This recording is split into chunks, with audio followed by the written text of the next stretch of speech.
Hello বন্ধুরা, আসসালামু আলাইকুম। কেমন আছেন বন্ধুরা? স্বাগতম জানাচ্ছি আজকের ভিডিওতে। তো বন্ধুরা, আপনারা অনেকেই বলে থাকেন যে ডাক্টিংয়ের ভিতরে কিভাবে অফসেট বানানো যায়, সেলফ অফসেট, যেটা স্টেট ডাক্টকে ওটার ভিতরেই অফসেট বানানো। তো আমরা দেখেন এখানে আমার হচ্ছে একটা সাইড অফসেটের প্রয়োজন হচ্ছে এখানে। তো আমরা এখন এটা বানাবো। এই যে সাইড অফসেটটা, এখান থেকে আপনারা এটা দেখেন, এটার মুখ আর ওইটার মুখ দেখেন। তো সাইড অফসেটটা আমি এখন ফেব্রিকেশন করব, আমরা এখন বানাবো। তো কিভাবে বানাই আপনারা দেখেন, ভিডিওটা শেষ পর্যন্ত একটু খেয়াল করেন, আমি বুঝিয়ে দিচ্ছি। আপনারা আশা করি খেয়াল করলে, আপনারা দেখলে আপনারাও পারবেন। তেমন কোনো কঠিন কোনো বিষয় না। তো স্টেট ফ্রিজে কীভাবে বানানো হয় আমি আপনাদের দেখাবো। তো সেটা হচ্ছে প্রথমত হচ্ছে আপনারা ডাক্টিংয়ে সেলফ অফসেট বানাতে হলে যথেষ্ট গ্যাপ থাকতে হবে। তো এখানে যথেষ্ট গ্যাপ আছে, আর হচ্ছে ডাক্টিং একটু বড় দেখে নিতে হবে। তো আপনারা দেখছেন আমরা বানাচ্ছি। তো দেখেন, এটা হচ্ছে 45 ক্রস কাটতে হয়। দেখেন আপনারা ডাক্টিংটা খেয়াল করেন, 45 ক্রস আপনারা কেটে নিয়েছি। দুই দিকে দুই রকম, ঠিক আছে? দেখেন, এইদিকে একরকম, ওইদিকে আর এক রকম। এই ক্রসটা 45 ক্রস কেটে নিতে হয়, ঠিক আছে? এটা আপনার অফসেটের উপর নির্ভর করে কেটে নিতে হয়। আপনার অফসেট কতটুকু লাগবে, বেশি লাগলে একটু বেশি করে কেটে নিতে হয়, কম হলে একটু কম করে কেটে নিতে হয়।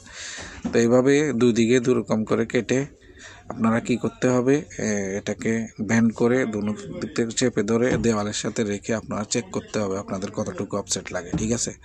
এইভাবে ব্যান্ড করে অপর দিকটা এভাবে ব্যান্ড করে ধরে একটা দেওয়ালের সাথে রেখে আপনারা মেপে নিতে হবে আপনাদের কতটুকু অফসেট লাগে, ঠিক আছে?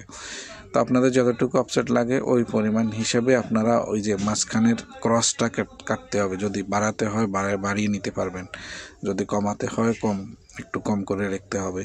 তো এইভাবে মিলাতে হয়, ঠিক আছে? মিলানোর পর হচ্ছে আপনারা ওইখানে লেন্থ হিসাবে, আপনারা লেন্থ কতটুকু আছে ওই হিসাবে আপনারা লেন্থ কেটে নেবেন। তো ডাক্টিংটা ফুল ডাক্টিং হলে ভালো হয় আর কি।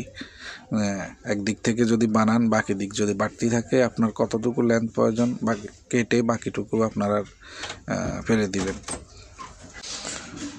তো এভাবে দেখেন, এভাবে আপনারা চাইলে এটাকে আবার 45ও বানাতে পারেন কেটে, এভাবে, ঠিক আছে? আপনারা শুধু এভাবে রেখে ব্যান্ড করে রিপিট মেরে আপনারা এটাকে মাঝখান থেকে কাটলে দুই দিকে আবার 45ও হয়ে যাবে। এভাবে 45ও বানানো হতে পারে, যেতে পারে, ঠিক আছে? তো আপনারা মাঝখানে যে ক্রসটা কাটবেন, ওটা হচ্ছে আপনাদের অফসেটের পরিমাণ দেখে কাটতে হবে। দেখেন, আমরা একবার কেটেছি, কম হচ্ছে বিদায় আমরা আর একটু বাড়িয়ে নিচ্ছি। তো এইভাবেই হচ্ছে বানানো হয় আর কি। তো আপনারা চেষ্টা করে দেখবেন, দেখলে আস্তে আস্তে একবার করলে দুবার করলে হয়ে যাবে।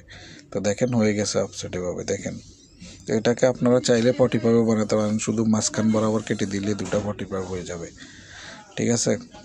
তো আপনারা চেষ্টা করবেন, চেষ্টা করলে হয়ে যাবে। হ্যাঁ, ঠিক আছে? একবার হয়তো না হতে পারে, দ্বিতীয়বার হয়ে যাবে। চেষ্টা করতে হবে, চেষ্টা করলে অবশ্যই হয়ে যাবে। তো ক্রসটা প্রথমে আন্দাজ করে কেটে নিতে হয়, ওটার কোনো মাপ নেই। ক্রসটা আন্দাজ করে কেটে নিতে হয়, ঠিক আছে? খোদা হাফেজ।